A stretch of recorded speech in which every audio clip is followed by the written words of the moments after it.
परमात्मा कहते हैं मुल्ला माया मग में बैठी अनसा चुन चुन खाई, ये ज्योत स्वरूपी कहे निरंजन में ही करता भाई। एक न करता दो न करता नौ ठहराए भाई, और 10वां भी धुंधर में मिल जा सत कबीर दुहाई। ये ज्योत स्वरूपी निरंजन कहता मैं हूं परमात्मा, ये सब कुछ मेरा है। तो गरीबदास साहब जी कहते हैं कि परमात्मा के बारे में तो हमें जानकारी भी नहीं। ये ज्योत स्वरूपी कहे निरंजन, ये काल कहता मैं ही करता भाई, हमें मूर्ख बना रहा ये। और एक न करता दो ना करता, ये 9 करता ठहरा दिए, 9 अवतार ये सारे भगवान।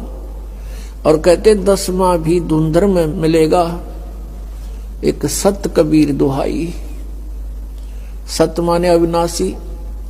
क्या बताते हैं कि जैसे श्री राम श्री कृष्ण और अन्य ये 9 अवतार मानते हैं, कहते हैं वो सब यहां मृत्यु को प्राप्त होकर गए हैं।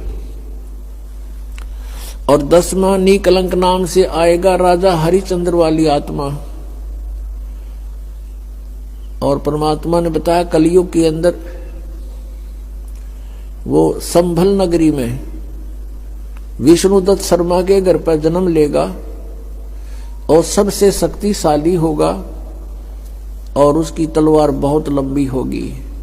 उस समय सभी व्यक्ति कृतघ्नी हो जाएंगे, कोई भी आन कान रह नहीं, मांसाहारी प्राणी होंगे, सब पाप आत्मा हो जाएंगी। उनको फिर वो 10वां अवतार काटेगा, सबको अपनी तलवार से नाश करेगा, जैसे परशुराम जी ने अक्षत्रियों को नाश किया था। अब यहाँ परमात्मा के विधान में और इस काल के विधान में बहुत अंतर है। जिसमें प्राणी अकर्मी हो जाते हैं, अधर्मी हो जाते हैं, जैसे अक्षत्रिय लोग यानी राजा लोग और राजा के दरबारी लोग, ये अधर्मी हो गए थे, इनके कोई आन कान नहीं रही थी। उस समय काल प्रेरणा से परशुराम जी का जन्म हुआ। परशुराम जी ने फिर उन दुष्टों को सबको काटा, मार डाला।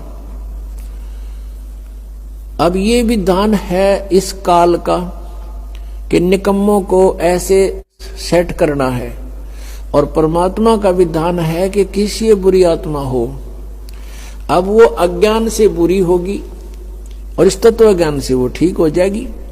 तो परमात्मा का विधान है कि शायद निकम्मा आदमी हो उसको सत्संग सुनावे, तत्व ज्ञान से परिचित करावे, फिर अपने आप उसको विष दिखाई देगा, वो सब बुराइयों से बचेगा।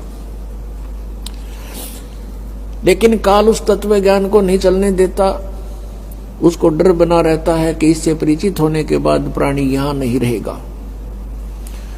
इसलिए वो लोकवेद सुनाता है, अपने दूतों को भेजकर सारी जनता को भ्रमित करवाता है, और जिसका अभी तक हम दुष्परिणाम भोग रहे हैं। अब 10वां अवतार जो आएगा, अब राजा हरिश्चंद्र की आपने कथा सुनी हो, वो कितने पुण्य आत्मा थे, कितने धर्म आत्मा थे, और किस प्रकार वो अपनी मर्यादा का पालन करने वाले थे। बच्चे को भी बेच दिया, पत्नी को भी बेच दिया, आप भी बिक गया, लेकिन अपना सत नहीं छोड़ा। वो अब स्वर्ग के अंदर विद्यमान है, वो राजा हरिश्चंद्र वाली आत्मा। कुछ पुनों को तो वहां नाश करवा दिया उसका स्वर्ग में, और फिर उसको श्रृंगार कर भेजेगा, 10वां अवतार बनाओगा, और उसकी के ड्यूटी लाओगा काल के इन सब को काट दे, जितने भी प्राणी बकवादी हो गए उस टाइम, एंड ऑफ द कलयुग। अब वो आवेगा, सबको काटेगा, मार डालेगा, जो निकम्मे अच्छी आत्माओं को छोड़ देगा। उस समय जिनमें जरा सी भी धार्मिकता शेष होगी उनको नहीं मारेगा।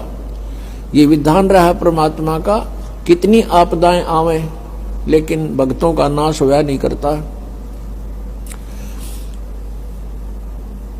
और फिर उसके वो बैड अकाउंट में लिख दिए जाएंगे, जितने जीव हिंसा वो करेगा।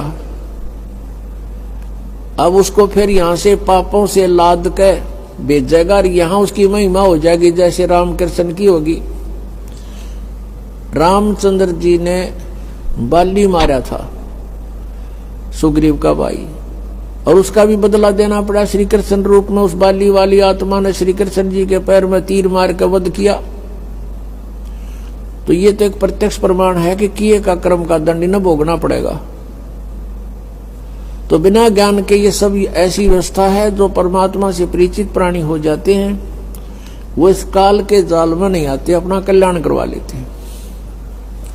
तो क्या बताते हैं परमात्मा कि हम उनकी पूजा करते रहे जो भगवान नहीं थे, जो हमें कोई लाभ नहीं दे सकते थे, हमारे पापों का नाश नहीं कर सकते थे, हमें काल के जाल से नहीं छुड़वा सकते थे। तो वो ज्ञान उस परमेश्वर ने स्वयं आकर के देना पड़ा।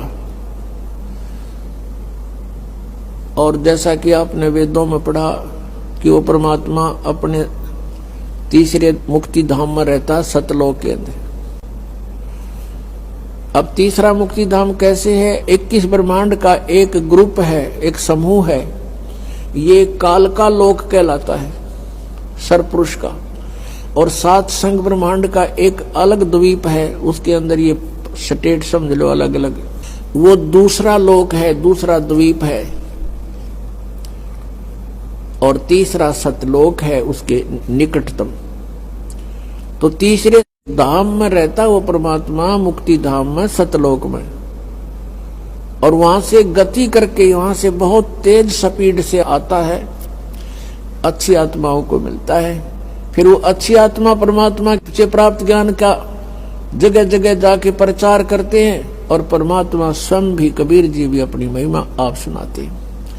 चारों युग में संत पुकारे, कूक कहा हम हेल रे, हीरे माणिक मोती बरसे, ये जग चुगता ढेल रे।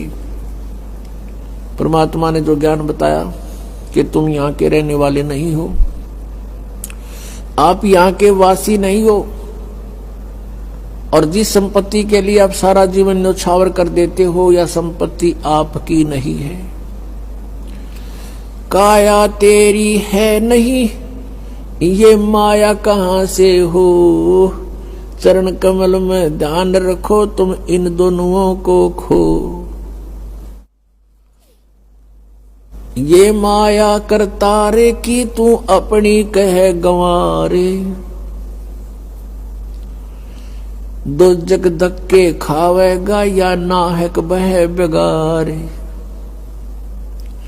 सर्व सोने की लंका होती रावण से रणधीरम, एक पलक में राज बिराजी जम के पड़े जंजीरम। मन तू सुख के सागर बसरे, भाई और न ऐसा यसरे। सर्व सोने की लंका थी, रावण से रणधीरम, एक पलक में राज बिराजी और जम के पड़े जंजीरम। अगम निगम को खोज ले, बुद्धि विवेक विचारे, उदय अस्त का राज मिले, तो बिन नाम बिगारे।